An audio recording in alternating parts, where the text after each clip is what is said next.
So there are final thoughts from all of the content that we've covered throughout this course. So I've got a few additional tips as well. So one of the things to think about is to think like Google would think. Determine your website, if it's a good quality site, is this something that Google would want to present to their search engine users as content in regards to that particular search topic. Also think about the way that Google would not want to miss major news stories or information or web pages about a hot topic.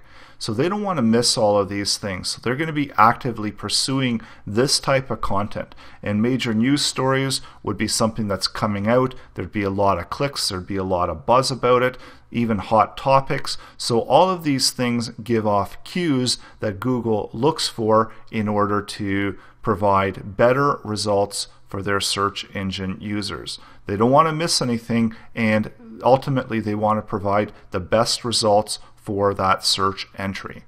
Also think about geo-targeting. This helps determine your area, and especially within Bing. Bing is looking at this as well. So locate where your company is located, geo-targeting. If you've got a restaurant or some type of local business, make sure you do focus on this geo-targeting and focus on showing up well within local search results. Use Google Plus, because this is going to be this is a Google product. This is Google's social network, and although they do say that using Google Plus isn't going to affect your search engine ranking, it's a Google product, so we'd have to assume that there is some kind of connection between there. Build your brand. The stronger your brand is online, the more relevant you're going to be for that brand. So make sure you're building a brand. Avoid overdoing SEO. So avoid also too many pop-ups, distractions. You don't want to have a very distractive website.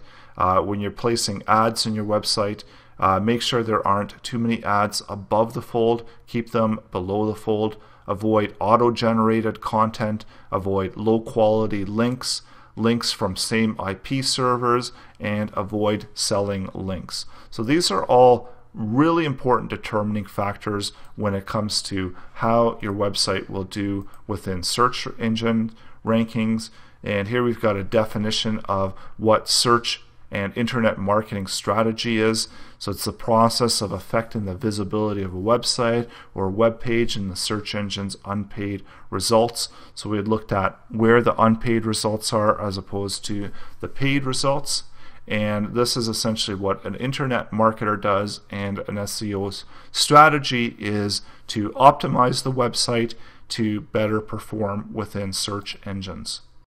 And the other side of it is creating search engine friendly content, and then the other side is to remove barriers to indexing.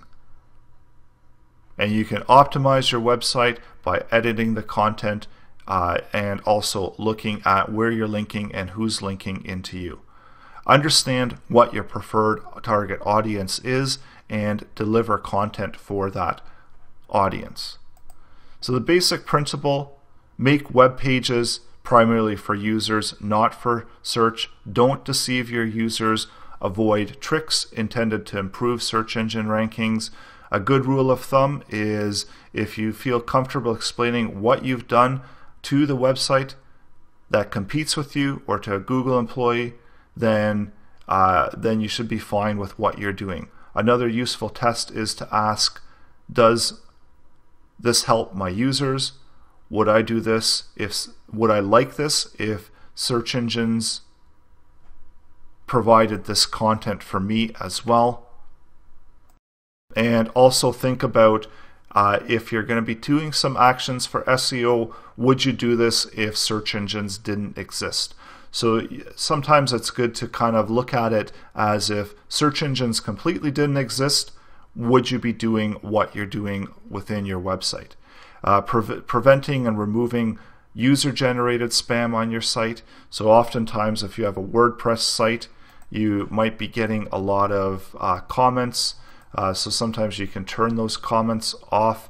So we always have that ability to leave those comments. So try to cut down on that user-generated spam. Only have quality content. You don't want to have a whole bunch of useless information because it's not going to serve any purpose on your website. Think about what makes your website unique and valuable and engaging to your users, and this is all about the content that you're delivering to those users. Make your website stand out and make it a place for users to want to go, to want to visit, to enjoy visiting. And the more your users will enjoy interacting with your content, the better your website will do. Also, monitor your website for hacking, remove any hacked content or any malicious code or anything that can cause issue within your website.